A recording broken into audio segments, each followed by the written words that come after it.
Tax नहीं लगाएगी। अगर टैक्स लगाओगे तो तुम्हारे ऊपर हम 100% टैक्स लगा देंगे। अगर अमेरिका के किसान का उत्पाद भारत में आएगा तो भारत के किसान का उत्पाद कहां जाएगा? और दुर्भाग्य है कि कपास के बारे में मोदी सरकार ने स्वीकार भी कर लिया। यह खतरा है। अमेरिका का ट्रंप भी अपने पूंजीपतियों की हिफाजत में दुनिया को लूटना चाहता है और हमारे देश का पूंजीपति भी सरकार के मदद से अपने देश के गरीबों, मजदूरों, किसानों की जीविका और जीवन को खत्म करके अपने मुनाफे की व्यवस्था कर रहा। इसको हमें समझना पड़ेगा, समझाना पड़ेगा आम जनता को। ये जो कानून में बदलाव हुआ मनरेगा, इसके पीछे भी यही है। मजदूर के लिए, गरीब के लिए सरकार के पास पैसा नहीं। नमस्कार, अजय चतुर्वेदी। मनरेगा अब पूरी तरह से समाप्त हो चुका है, इतिहास हो चुका है। संसद में विपक्ष के तक विरोध के बावजूद उसे बहुमत से पारित किया गया आधी रात के बाद। उसके बाद अब राष्ट्रपति द्रौपदी मुर्मू की सील मुहर भी लग चुकी है, हस्ताक्षर भी हो चुके हैं और वो कानून की शक्ल ले चुका है। हालांकि संसद में विरोध के बाद पूरा विपक्ष अब सड़क पर मनरेगा की बहाली को लेकर के आंदोलनरत। इसी कड़ी में कुछ दिनों पहले आपको मैंने बताया था कि एक सामाजिक संस्था साझा संस्कृति मंच ने बनारस के भीतर जी राम जी कानून का विरोध किया था और मनरेगा की बहाली की बात की थी। आज सोमवार को CPI-M ने बाकायदे अखिल भारतीय स्तर पर ये जी राम जी योजना का विरोध किया है। उस कड़ी में बनारस में CPI-M केंद्रीय समिति के सदस्य हीरालाल यादव जी के नेतृत्व में शास्त्री घाट पर विरोध प्रदर्शन किया गया। इस दौरान हीरालाल जी से मनरेगा की बहाली, मनरेगा के औचित्य, इन सब पर बातचीत की गई। आज हम उस बातचीत को आपके सम्मुख प्रस्तुत करेंगे। तो बिना किसी विलंब के सीधे आपसे मुखातिब कराते हैं हीरालाल जी को।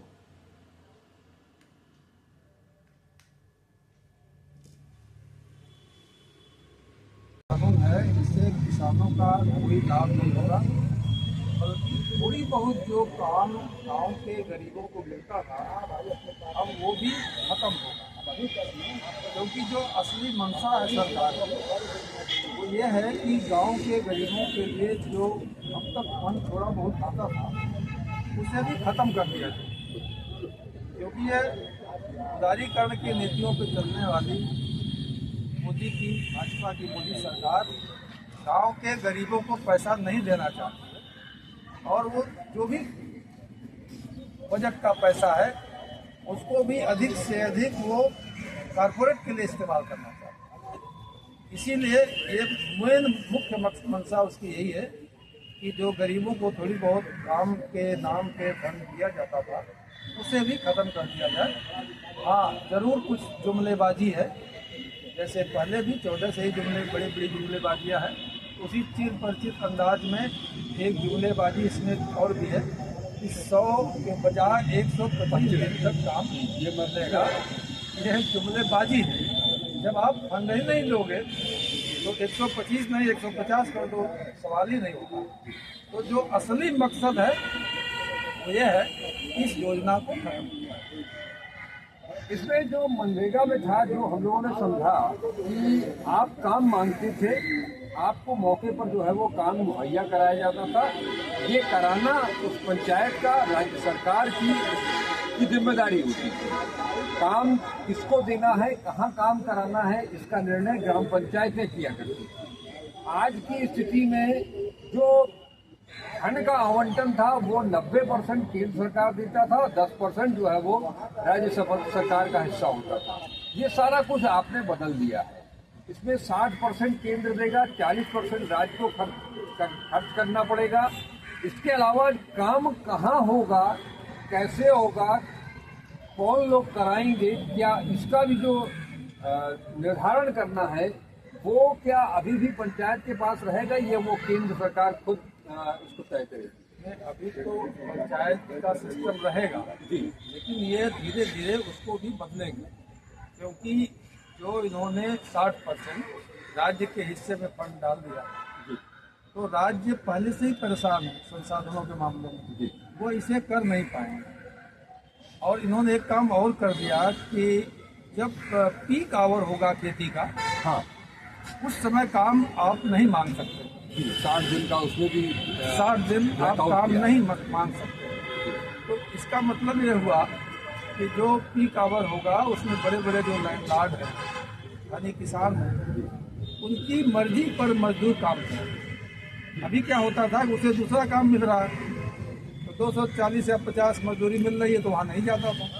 लेकिन अब इसका मकसद केवल यही है कि जमींदारों का 60 दिन के लिए इन मजदूरों को बंधुआ बना दिया, तो इसलिए उसमें एक बदलाव किया। लेकिन कुल मिला के इनका उद्देश्य यही है कि गांव के गरीबों को जो काम मिल रहा था उस काम को न दिया जाए, उसमें जो फंड था उस फंड को बचाया जाए।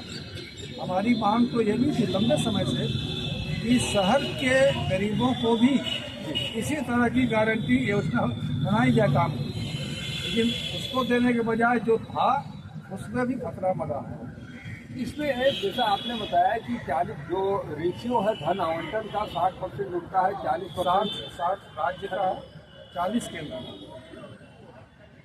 60% केंद्र का है, 40% का नहीं उनका है, 60 राज्य का है, मुझे जहाँ तक पता है 40 उन्होंने अपना बहुत कम कर दिया। लेकिन ये एक चीज बताइए कि इस आंकड़ों को हम लोग देख लिया जाएगा क्या स्थिति है आज की स्थिति में। जब 90% केंद्र सरकार को देना होता था, ऐसी स्थिति में पश्चिम बंगाल जैसा एक राज्य है जहाँ पर कि 2 साल से जो मनरेगा के मजदूरों ने काम किया, उनका भी करीब 70 लाख ऐसे कर्मचारी हैं, मजदूर हैं जिनको कि उनका मजदूरी नहीं मिली।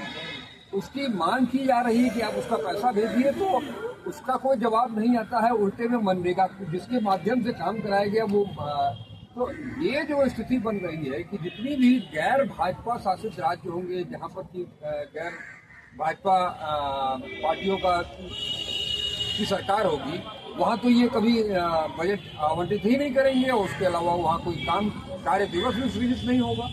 ये तो संघीय ढांचे के खिलाफ मोदी सरकार लगातार काम कर रही है, तो निश्चित तौर पे ये बात होगी कि जो विरोधी पार्टियों की जहाँ सरकार होगी उसके साथ ये भेदभाव करेंगे। अभी कर भी रहे हैं और इस योजना में भी करेंगे, इसमें कोई दो राय नहीं है।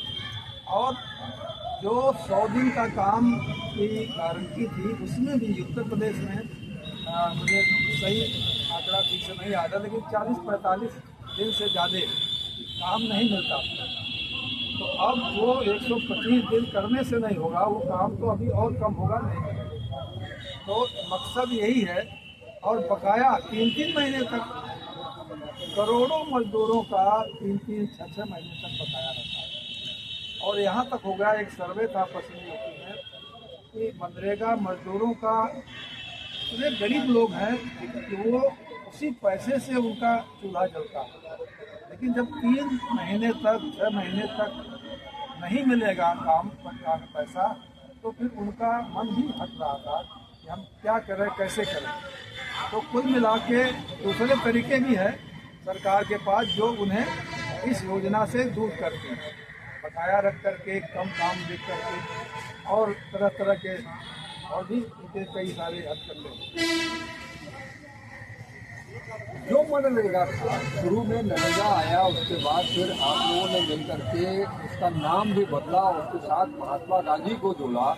इसके पीछे सोच भी ये थी कि जो महात्मा गांधी की सोच थी ग्रामीण गांव को लेकर के, ग्राम स्वराज को लेकर के, ग्रामीण जनता को किस तरह से काम मिल सके, उनका रोजी रोजगार चल सके, घर में बच्चे पढ़ लिख सके, उससे कुछ आमदनी हो, वो उसके तहत सबसे पहला काम कि वो महात्मा गांधी जो कि राष्ट्रपिता है उनका नाम भी हटा दिया गया। आरएसएस बीजेपी की गवर्नमेंट, बीजेपी का तो मुख्य जो थिंक टैंक है वो तो आरएसएस है, और आरएसएस महात्मा गांधी विरोधी है, उनकी विचारधारा का विरोधी है। और बीजेपी एक अलग किस्म की पार्टी है। भारतीय आज़ादी की लड़ाई के बाद जो संविधान बना और जो व्यवस्था देता हो संविधान, जो हमारे महापुरुषों का सम्मान स्थापित किया गया, बिल्कुल बीजेपी उससे अलग किस्म से सोचती है। इसलिए महात्मा गांधी को सम्मान नहीं देती, क्योंकि जनता में उनका भी सम्मान है, तो जनता को ध्यान में रख के उनका नाम लेती रहती है। लेकिन हकीकत यह है कि वो किसी भी रूप में महात्मा गांधी और उनके विचारों को सम्मान नहीं करती है, इसीलिए उनका नाम हटाया। वरना नाम हटाने न भी हटा दो तो क्या फर्क पड़ता?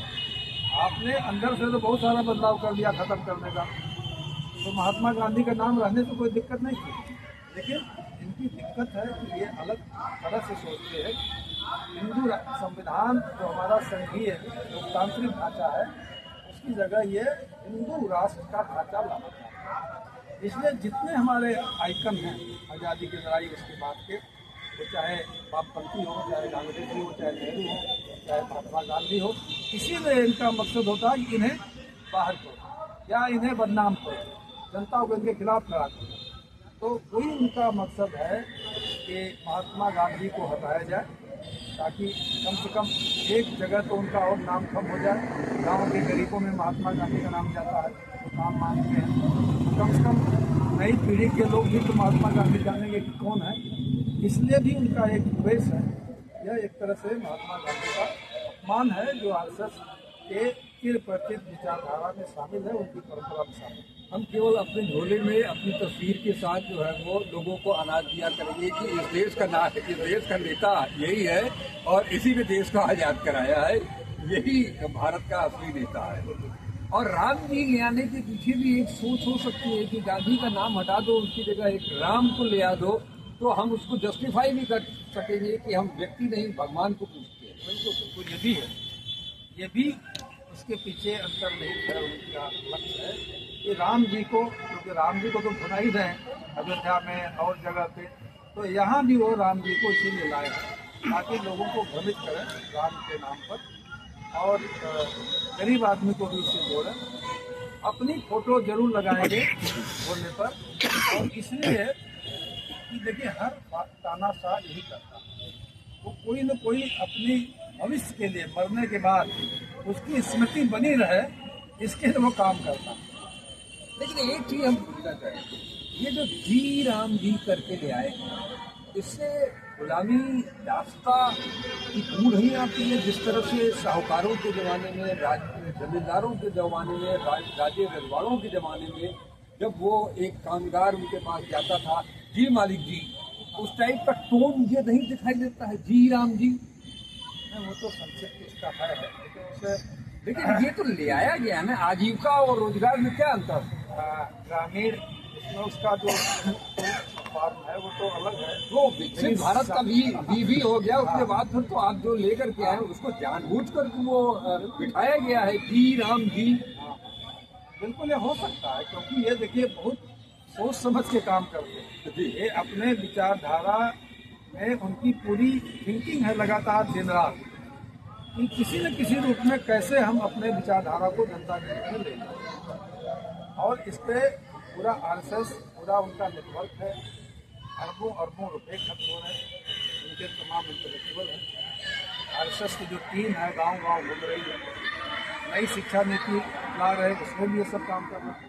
तो आप जो कह रहे हैं उसमें बिल्कुल हम ऐसा हो सकता है। बहुत बहुत धन्यवाद सर आपका। आपका बहुत अमूल्य समय हमने लिया। लेकिन आप सबको बता दें कि ये जो मनरेगा को हटाया गया है, उसकी जगह जो जी राम जी बिल ले आया गया, वो भी आपाधापी में जिस मनरेगा को ले आने के लिए यूपीए सरकार और उनके लोगों ने, मजदूरों ने, सारे यूपीए के घटक दलों ने 2 साल तक मेहनत की, गांव-गांव जाकर के अपने विचार मंथन किया कि इसको किस तरह से जनता के उन्मुख बनाया जा सकता है, जनता को किस तरह से लाभ हो सकता है। उसमें पार्टी वाइज भी चर्चा हुई, संसद के भीतर भी चर्चा हुई, स्थायी समिति को भी भेजा गया, उसने भी अपनी टिप्पणियां दी। पक्ष हो, विपक्ष हो, मुख्यमंत्री हो, सांसद हो, मंत्री हो, नेता हो, सबने विचार विमर्श किया। तब एक कंक्रीट पैकेज तैयार होता है मनरेगा का। उसको हटा करके 2 दिन, सिर्फ 2 दिन चुपके से सदन में प्रेषित किया जाता है, उसको सदन के पटल पर रखा जाता है और एक दिन सदन के पटल पर रख करके दूसरे दिन आधी रात तक के बाद तक उस पर बहस करा करके उसे समाप्त कर दिया जाता है। इसके पीछे क्या मंशा है ये पूरा देश समझ रहा है, लेकिन देश ये भी समझ रहा है कि ये क्या कर सकते हैं और इनका क्या इलाज है।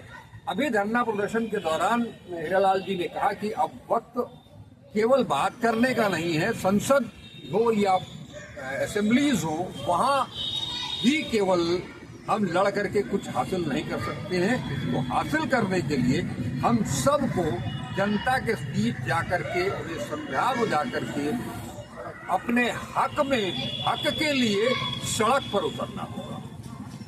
अंतिम लड़ाई सड़क की ही होगी, तभी जाकर के संसद में भी सुधार होगा। नमस्कार, मैं अजय चतुर्वेदी।